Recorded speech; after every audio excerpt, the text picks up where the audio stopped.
Ini adalah kisah Rukhsar, seorang gadis yang kepolosan dan kecantikannya dikutip sebagai contoh di seluruh kota. Wajah Rukhsar selalu dihiasi dengan senyum tipis, seolah-olah dia menyembunyikan setiap kesedihan dalam senyuman. Itulah sebabnya keluarganya menamainya Rukhsar, yang berarti wajah. Ayah Rukhsar, Nasir, adalah seorang petani sederhana yang telah mengatur pernikahan putrinya dengan putra teman lamanya Ashfaq. Rukhsar adalah satu-satunya anak perempuan di rumah itu. Jadi semua orang gembira dengan pernikahannya. Rukhsar bahkan belum melihat anak laki-laki yang dengannya pernikahannya diatur. Hubungan itu diatur oleh orang tuanya dan Rukhsar mempercayai pilihan mereka. Kemudian Shehnai mulai bermain di rumah. Seluruh rumah didekorasi. Ada suasana kebahagiaan. Semua tamu mulai datang ke rumah dan kemudian pernikahan Rukhsar dimulai. Hari ini adalah malam mehendinya. Rukhsar tampak sangat cantik dalam gaun berwarna kuning. Bahasa Indonesia. Dia tertawa dan berbicara dengan semua orang. Kemudian setelah mehendi dia pergi ke kamarnya. Kemudian salah seorang temannya Nazia datang kepadanya. Nazia adalah teman masa kecil Rukhsar. Dia berkata, "Rukhsar, ayo kita buat malam ini berkesan. Kau ikut denganku. Kita akan pergi ke taman yang sama di mana kita biasa bermain di masa kecil." Rukhsar berkata dengan heran, "Oh Nazia, hari ini adalah mehendiku. Bagaimana aku bisa pergi denganmu? Lihatlah ada semua tamu di rumah." Nazia berkata, "Tidak ada yang terjadi. Lihat, setelah menikah kau akan pergi ke kota lain dan siapa tahu apakah aku akan bertemu denganmu atau tidak. Kau adalah teman masa kecilku. Aku ingin menghabiskan malam ini bersamamu. Kemudian besok ada prosesi pernikahanmu. Kau akan pergi dan pergi ke kota. Tolong jangan menolak." Setelah memohon padanya, akhirnya Rukhsar juga setuju bahwa dia harus pergi dengan Nazia ke taman yang sama di mana mereka biasa bermain di masa kecil tetapi sebuah tas diikatkan padanya dan dengan dalih mengambil tas itu, keduanya biasa mencapai taman sambil berpegangan tangan, baik siang maupun malam. Ada juga sebuah kanal di dekat taman yang sangat indah. Sebagian besar penduduk desa biasa pergi untuk mengisi air dari kanal itu dan para wanita desa biasa mencuci pakaian di sana. Kemudian Nazia dan Rukhsar diam-diam meninggalkan rumah pada pukul 10 malam. Tidak seorang pun tahu bahwa Rukhsar, yang terbungkus kain hitam, meninggalkan rumah bersama Nazia. Nazia telah membawanya ke taman ini bersamanya. Keduanya sedang duduk di bawah pohon mangga dan berbicara ketika tiba-tiba Nazia berkata, "Kamu duduk di sini selama 2 menit. Aku akan kembali sekarang."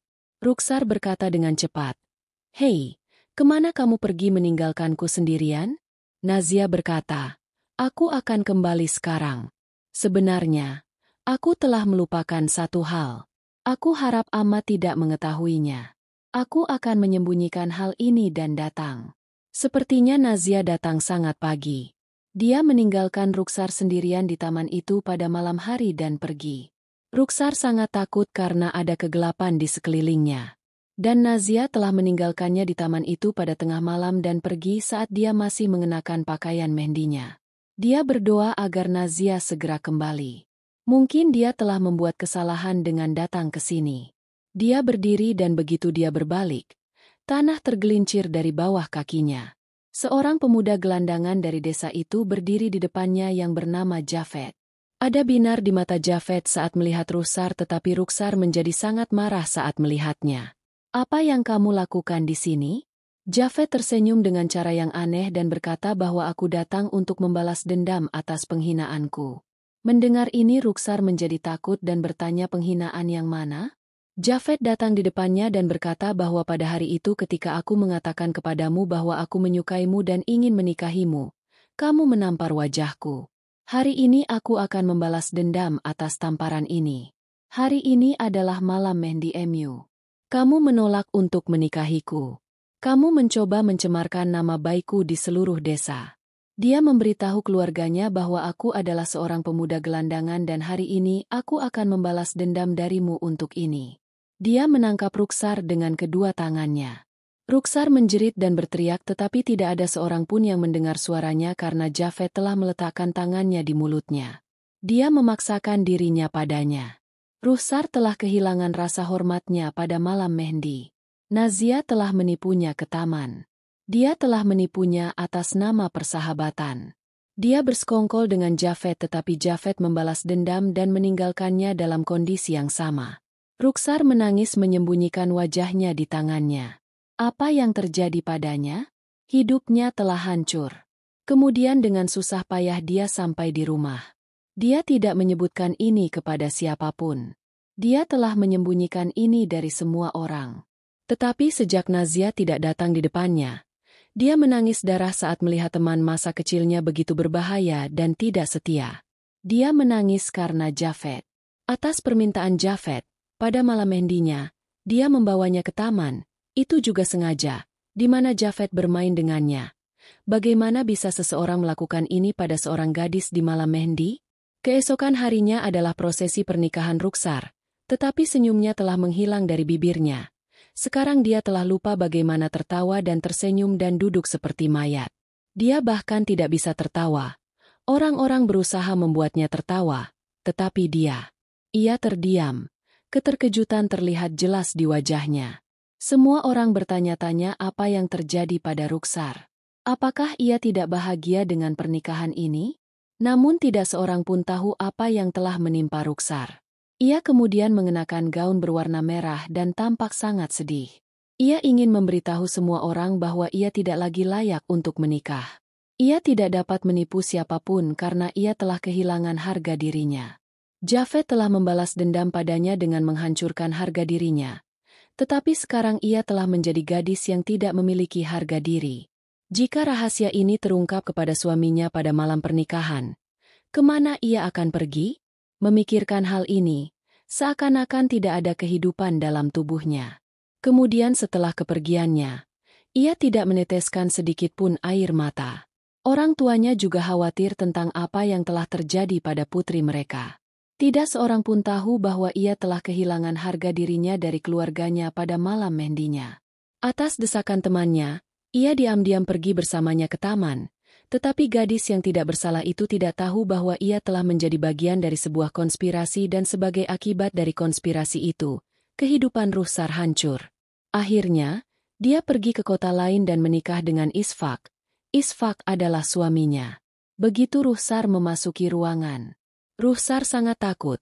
Ia berpikir bahwa hari ini rahasianya yang tidak diceritakannya kepada siapapun akan terbongkar.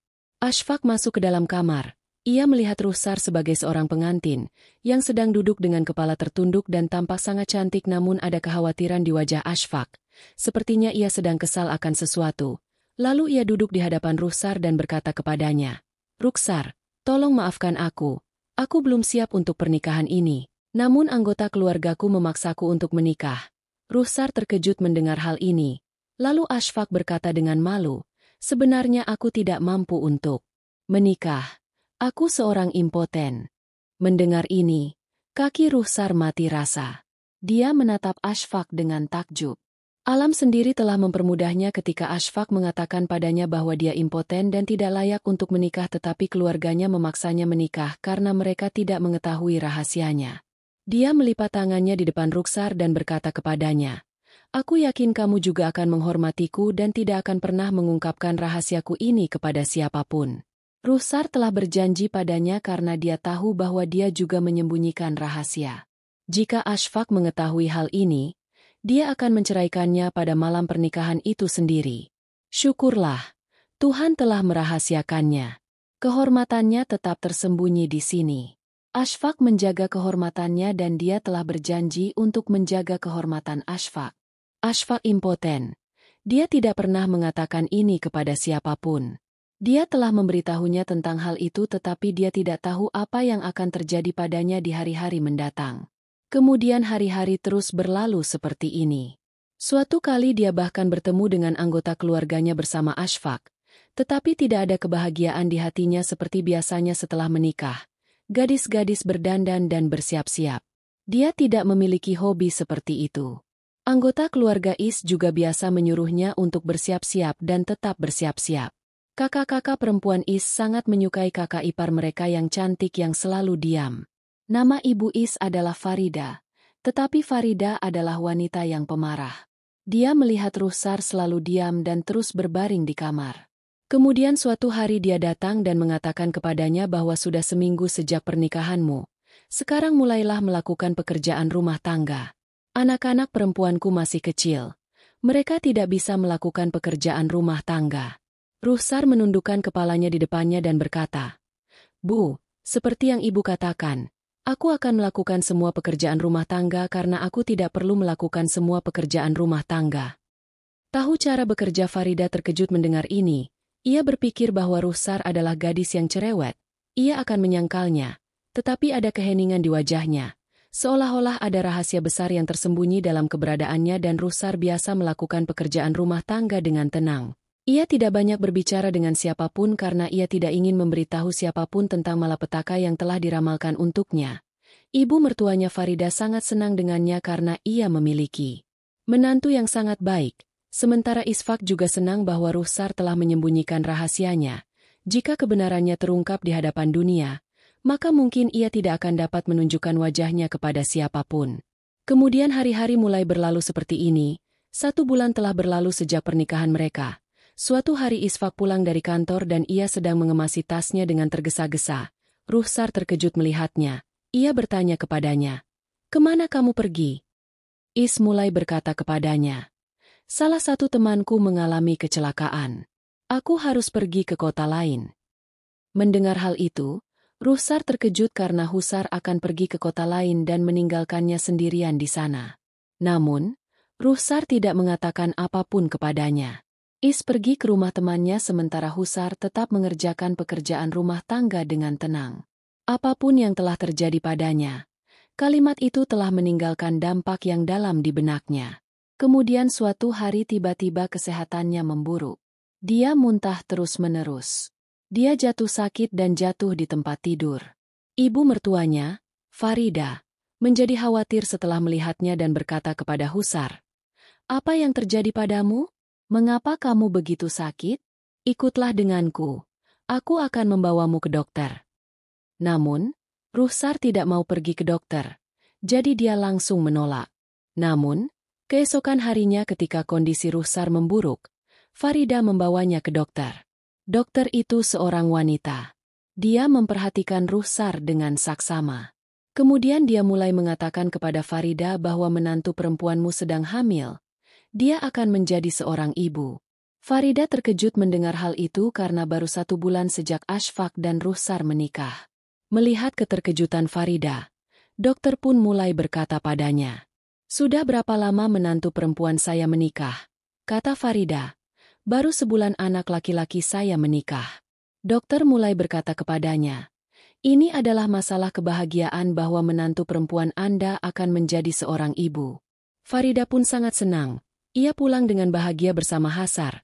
Namun 2 hari kemudian saat Ashfaq pulang dan saat Farida menyampaikan kabar gembira ini kepada anaknya bahwa istrimu sedang hamil, ia pun terkejut mendengarnya.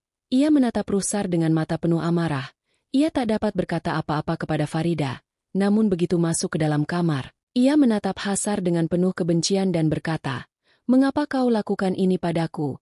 Kau telah berjanji untuk merahasiakan rahasiaku. Namun, bagaimana bisa kau menghitamkan wajahmu? Anak ini sama sekali bukan anakku karena aku telah kehilangan kemampuan untuk menjadi seorang ayah. Lalu bagaimana bisa kau melahirkan anak ini?" Ruhsar pun mulai menangis sambil menyembunyikan wajahnya dengan kedua tangannya. Ia mulai berkata kepada Ashfaq, "Aku tak punya peran dalam hal ini. Ini juga bukan salahku. Seseorang telah menghancurkan hidupku." Ashfaq pun mulai berkata kepadanya dengan marah, "Lalu mengapa kau menikah? Anak ini sama sekali bukan anakku. Aku tidak akan menerimanya. Aku tidak ingin membawa kebenaranku di hadapan dunia. Kau telah memanfaatkan ini, kau gadis yang bersalah." Dia banyak menghina Ruhsar, memarahinya dan diam-diam keluar dari rumah. Ruhsar berjalan di belakang, menangis, menyembunyikan wajahnya di lututnya. Dia ingat malam Mendinya, ketika Jafet menyiksanya dan teman masa kecilnya Nazia telah berselingkuh. Karena itu, dia harus menderita semua ini hari ini. Sekarang Is bahkan tidak berbicara padanya. Dia menganggap Ruhsar seorang gadis nakal, tetapi Ruhsar merasa sedih di dalam hatinya bahwa keberadaan seperti itu tumbuh di dalam dirinya, yang tidak sah. Suami dan istri itu tinggal di satu kamar. Mereka bersama tetapi bahkan tidak berbicara satu sama lain. Tetapi anggota keluarga mengira bahwa anak itu adalah anak Ashfaq. Mereka tidak tahu kenyataan tentang Ashfaq bahwa dia tidak mampu menjadi seorang ayah. Ia kehilangan segalanya. Kemudian suatu hari Ashfaq berkata kepada Rukhsar, "Kondisi temanku sangat buruk. Ia dirawat di rumah sakit. Kau juga ikut denganku." Rukhsar datang ke rumah sakit atas permintaannya. Wajahnya tampak lelah. Tetapi begitu melihat lelaki itu berbaring di tempat tidur, ia memalingkan wajahnya dengan jijik. Lelaki itu tak lain adalah Japhet. Japhet juga mengenali Rukhsar. Ia bahkan tak dapat membayangkan bahwa Japhet, sahabat Ashfaq, yang telah menghancurkan hidupnya. Ia kehilangan harga dirinya pada malam Mehndi hanya karena lelaki itu dan hari ini ia terbaring di ranjang rumah sakit. Kemudian Ashfaq mengatakan kepadanya bahwa Japhet telah kehilangan kedua kakinya karena ia mengalami kecelakaan yang sangat berbahaya. Japhet juga mengenali Rukhsar. Sekarang ia menatap tanah dengan mata tertunduk. Tetapi Rukhsar tidak tinggal di sana bahkan untuk sesaat. Dia ingin tinggal. Lalu dia kembali ke rumah bersama Ashfaq. Begitu sampai di rumah, dia mulai menangis di kamar. Ketika Ashfaq masuk ke kamar, dia kesal melihat Rukhsar menangis. Dia terkejut. Tapi Rukhsar tidak mengatakan apapun padanya. Dia tidak ingin memberitahu bahwa teman Ashfaq adalah perampok kehormatannya yang telah mencederai kehormatannya pada malam Mehndi. Kemudian suatu hari kesehatan Rukhsar memburuk. Ashfaq keluar rumah. Anggota keluarganya membawanya ke rumah sakit tempat Rukhsar melahirkan seorang putra yang cantik. Tapi tidak ada kilau kebahagiaan di matanya saat melihat putra itu. Sebaliknya, dia melihat keberadaannya dengan mata dingin.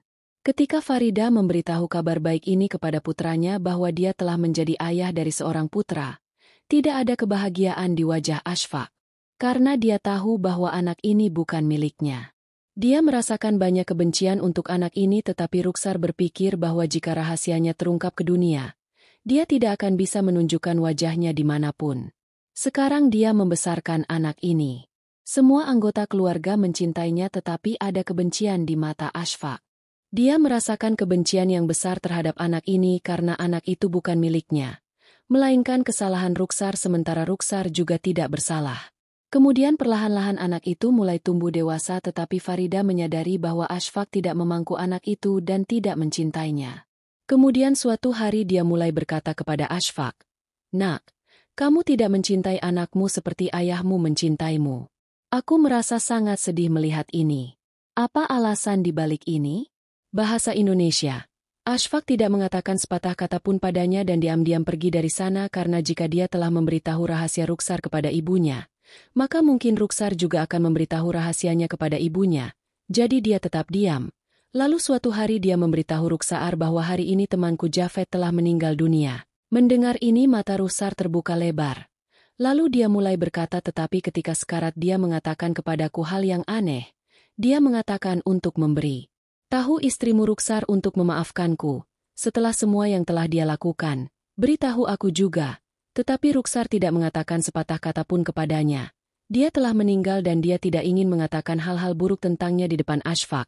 Lalu perlahan-lahan putranya Ayan tumbuh dewasa. Dia mulai bersekolah sekarang. Suatu hari dia berada di hari sekolahnya. Ia mengambil buku catatan itu dan mendatangi Ashfaq dan berkata, "Lihat Abba Jaan, guru telah memberiku bintang." Namun Ashfaq melempar buku catatan itu ke tanah dan diam-diam bangkit dan keluar rumah. Farida juga memperhatikan sikapnya sementara Rukhsar menitikan air mata. Pada malam hari, Farida mulai berkata kepada Ashfaq, "Mengapa kau lakukan ini pada anak itu? Dia anakmu sendiri." Ashfaq mulai berteriak dan berkata, "Dia bukan anakku. Aku membencinya." Mendengar ini, semua anggota keluarga termasuk Farida terkejut. Kemudian dia mulai berkata kepada Rukhsar, "Mengapa Ashfaq tidak mencintai anaknya? Bukankah dia anaknya?" Ada keterkejutan di matanya. Kemudian Rukhsar mulai berkata, "Tidak, ini anak Ashfaq." Sambil berkata demikian, dia memangku putranya, Ayan, dan masuk ke dalam kamar. Dan begitu dia masuk ke dalam, dia mulai menangis. Ketika Ashfaq datang ke kamar pada malam hari, dia mulai berkata kepada Rusara, "Kamu seharusnya tidak menghina anakku di depan semua orang. Dia adalah anak yang tidak bersalah. Apapun yang telah terjadi, dia tidak bersalah. Kemudian Ashfaq menatapnya dengan kebencian dan berkata, "Tetapi aku juga harus tahu anak siapa dia. Kamu tahu bahwa aku tidak berdaya. Aku kehilangan kemampuan untuk menjadi seorang ayah. Kamu telah menimpakan kejahatanmu kepadaku." Ruksar mulai menangis dan berkata, "Ini bukan kejahatanku, tetapi seseorang juga telah berbuat salah kepadaku. Itulah rahasia malam itu yang menghancurkan hidupku, tetapi mungkin sudah tertulis dalam takdir kita untuk bertemu seperti ini. Kamu tidak akan percaya Ashfaq bahwa Mendiku adalah pada hari ketika temanmu Jafet telah menindih kehormatanku. Dia telah menghancurkan kehormatanku karenanya." Mendengar ini, Ashfaq tidak dapat mempercayainya. Dia mulai berkata kepada Rusara, "Bagaimana ini bisa terjadi? Jafet tidak seperti itu." Lalu Rusara mulai menangis. Dia berkata bahwa dia berasal dari desa kami dan merupakan keponakan dari seorang wanita yang tinggal di desa tersebut. Dia dulu sering datang ke desa kami. Suatu hari, dia menyatakan cintanya kepadaku di sudut jalan tetapi aku menampar wajahnya. Dia membalas dendam untuk itu dengan memanggilku ke ladang pada malam Mendiku dan menghancurkan rasa hormatku. Maka aku tidak akan dapat menunjukkan wajahku dimanapun. Tetapi aku menikah denganmu. Aku belum menceritakan rahasia ini kepadamu sampai saat ini. Tetapi aku tidak tahu bahwa dia akan menjadi temanmu. Sekarang dia tidak ada lagi di dunia ini. Itulah sebabnya aku tidak pernah menceritakan ini kepadamu. Ini adalah kesalahannya dan bukan kesalahan orang lain." Ashfaq malu mendengarnya. Dia mengira Ruksar bersalah tetapi pelakunya adalah Jafet yang telah menghancurkan kehidupan Ruksar. Kemudian Ashfaq meminta maaf kepada Ruksar dan memeluk putranya Ayan. Kini kehidupan Ruksar menjadi lebih baik karena Ashfaq telah menerimanya dalam hidupnya. Ia telah mengetahui kebenaran. Orang yang telah menyentuh kehormatan Ruksar pada malam Mehdi menemui ajalnya yang mengerikan.